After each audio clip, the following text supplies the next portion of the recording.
இப்போது வைரலாகி கொண்டிருக்கும் வெற்றிலை தீபம் முருகனுக்கு எவ்வாறு போட வேண்டும், அது போடக்கூடிய சரியான முறையை பற்றி இவ்வீடியோவில் நாம் பார்ப்போம். வெற்றிலை தீபமானது மிகவும் நம்பிக்கையான வழிபாட்டு முறையாக கருதப்படுகிறது.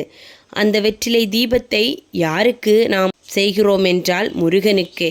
எதற்காக செய்கிறோம் என்றால் கடன், வேலை, வெற்றி, தடைகள் நீக்கம், மன அமைதி வெற்றிலை தீப வழிபாட்டை செய்கிறோம். சஷ்டி, கிருத்திகை, செவ்வாய்க்கிழமை இந்த நாட்களில் நாம் காலையிலும் மாலையிலும் வெற்றிலை தீபத்தை போட்டு முருகப்பெருமானை பூஜிக்கலாம்.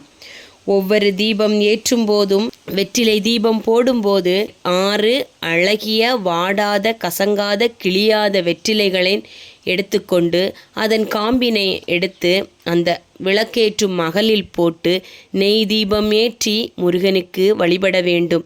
அப்போது 6 வெற்றிலைகளையும் 6 விளக்குகளையும் வைத்து வழிபட வேண்டும்.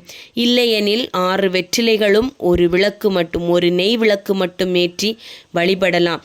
அந்த விளக்குகள் ஒவ்வொன்றையும் நாம் தீபம் ஏற்றும் போது நாம் மனதில் வேண்டுதலை சொல்லிக்கொண்டே விளக்கு ஏற்ற வேண்டும். இவ்வாறு 11 நாட்கள் தொடர்ந்து செய்து வரலாம். இல்லையெனில் சஷ்டி, கிருத்திகை, செவ்வாய்க்கிழமை இந்த நாட்களிலும் செய்து வந்தால் முருகனின் அருளை நாம் பரிபூரணமாக பெறலாம். நாம் நினைத்த செயல்கள் கொஞ்சமாக நடந்து கொண்டே வருவதை நாம் கண்முன்னே பார்த்து கொள்ளலாம். முருகனுக்கு நெய் விளக்கு ஏற்றும் போது அது மிகவும் புனிதமான நற்பலன்களை தரும்.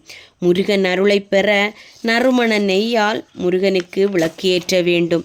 இப்படி செய்து வந்தால் வெற்றிலை தீபமானது நம் வீட்டில் மனம் வீசி நம் முருகனின் அருளை ஈஸியாக எளிதில் பெற முடியும்.